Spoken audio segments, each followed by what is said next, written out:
Welcome back to the show. A 2019 survey of almost 200 Canadian kids' books found that only four titles featured primarily Black characters. So, motivated to change this statistic, our next guest wrote a children's book of her own entitled Trailblazers, the Black Pioneers Who Have Shaped Canada. Here to tell us more is Tiyahna Ridley-Padmore. Welcome to the social. Thank you. Thanks for having me.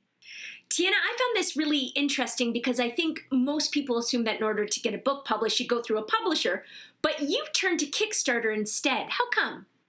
Honestly, traditional publishers act as gatekeepers in the sector, so they decide what and who gets to be published. And I found it to be Mm. a quite disempowering experience. So initially, we Wow. had sent out the book to 8 different publishers, and only one got back to us. And the relationship wasn't very healthy. So ultimately, we decided to turn to our community for support. And with that community, you had set out to raise $10,000 on Kickstarter, and in the end, you actually raised over $47,000, which is huge. How did that make you feel that you just surpassed your goals with flying Yeah. colors? Oh my goodness. It was overwhelming and exciting and scary and affirming. I think for so long I had heard that these stories didn't matter, that these stories weren't marketable, that nobody cared, both from my education system, from the media, from publishers. And so when we went to Kickstarter and we were worried about not being able to raise that $10,000 and had raised it in 10 hours, it was so validating and so exciting. What, can you talk to us about why it felt like it was the right time to take on this, what I'm assuming was a massive undertaking of publishing this book? I wish I could say it was intentional. The timing was really just serendipitous. It was divine intervention, if you'd say.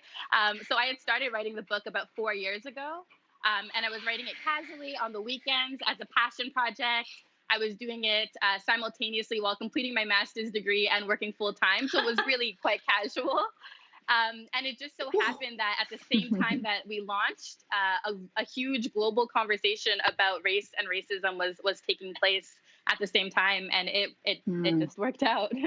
So here's the thing in this whole process, we've, known for so long there have been so many integral Black pioneers in the history of this country. For your book, though, you ended up whittling it down to 40. So how did you come down to the 40, and what was that research process like? I have to tell you that was probably the most difficult part of writing this book was selecting the trailblazers. I've probably researched about 300, and every single one of them earned their place in the book. But ultimately, a priority for me was ensuring that there was diverse representation, recognizing that Blackness and Black people aren't a monolith. So I ensured Mhm. representation across regions, across time periods, across ethnicities, different backgrounds and contributions, and really tried to make it as inclusive as possible. And then as for the research process, it varied from trailblazer to trailblazer. I read a lot of books. I went to the library and archives. I had a great support from historian Natasha Henry, who is the president of the Ontario Black History Society. There are a wealth of resources out there if you look for them. It's just a matter of finding them and bringing them to the surface. But that's part of the beauty of having you on a show like ours, because while there are some Black pioneers that people are learning about, there are many in this book that many of us don't know. So share, for example, the name and story of a Black pioneer that we should know. Oh my goodness, there are so many. Well, I would start off with I would start off with Matthew DaCosta, who marks the beginning of Canada's Black history. So he arrived in the late 16th century, and he was known as the first Black person to come to Canada, and was instrumental in reducing violent tensions between Indigenous peoples and colonists. So he came at the same time as Samuel de Champlain, as the first French explorers. So he's definitely somebody that should be in all of our history books. And then another person that I think is really interesting is Carrie Best. And a lot of people know about Viola Desmond. They know about her fantastic contributions in standing up to segregation in Nova Scotia's movie theater and the ripples that had.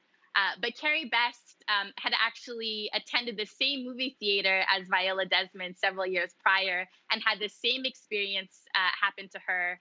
And she was a co-founder of a newspaper called the Clarion in Nova Scotia.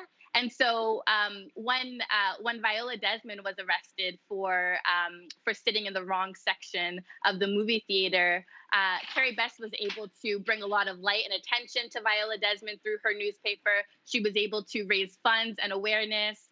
And in addition, she did such fantastic investigative journalism that really helped move the country forward. And all of these pioneers are brought to life through the beautiful illustrations by your colleague, Meryl Royce, Nadima Musa. And I also love that each pioneer description is written as a poem. Why did you choose to incorporate poetry? Yeah, that's a great question. I mean, I think history books can sometimes be dense and dry. So it might appeal to some, but for others, it's not accessible. And these stories, these Trailblazer stories, are so interesting and so exciting and so brave. And I really wanted their stories to jump out on the page. So I thought that writing in poetry would help children, especially younger audiences, engage with the text, help them remember a bit more. And it was also a writing style that came naturally to me and that I've been doing all my life. So it was a good fit. That's really great. And I love the idea of bringing kids into this, because kids and representation and the importance of children seeing themselves in the different forms of media around them is something that we're all very passionate about. Certainly I am as a parent. So what do you think this book is going to do for those kids who are maybe seeing people who look like them in their bedtime stories, maybe for the very first time? Oh my goodness. Every time that a parent reaches out to me and sends me pictures of their children holding the book, it just warms my heart. I didn't have that as a child. And I think that it did impact my self-esteem, not being able to see myself in the books, because ultimately books at their core tell us whose stories are worth telling and whose stories are important enough to keep. And so I hope that these children feel a sense of pride and that they know who they are, and that they know of the contributions of the people who came before them. Tiyahna, I love that you've committed to making this book easily accessible to schools. But what do you think needs to change within the Canadian education system to better teach our children about the significant contributions of Black Canadians? I think there's a lot of work to be done. So at its core, our education system very much centers whiteness as the default, as the norm. And so what happens with things like Black history, which has been around in Canada for over 400 years, is that it's relegated to Black History Month or to a specific module, as opposed to being seen as part of Canada's history. Black history is Canadian history. So I think we need to decenter whiteness. I think we need to apply an anti-racist approach to teaching, and one that recognizes differences instead of glossing over them, and recognizes inequities. And I think we need to make more space for diverse voices and diverse ways of doing things, instead of just continuing to teach things the way that we do, because it's the way it's always been done. Wow. And you are helping to change that conversation. Tiyahna, thank you so much for joining us. And Trailblazers is available everywhere. Please go get yourself a copy. We'll be back right after this.